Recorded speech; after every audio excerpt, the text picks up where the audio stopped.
Hello guys, today we're gonna try Nanolex pre-wash concentrate. Dilution is 130 to 110. I'm gonna try 100 milliliters into the foam lens.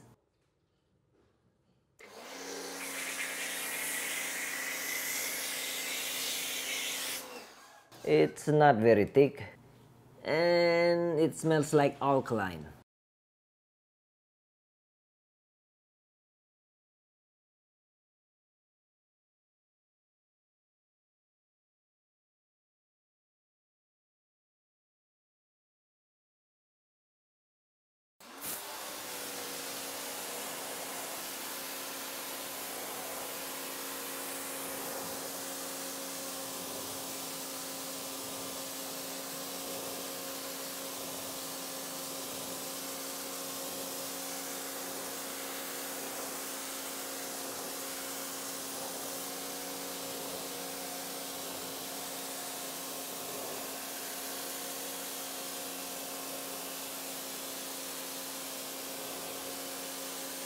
Maybe 10%.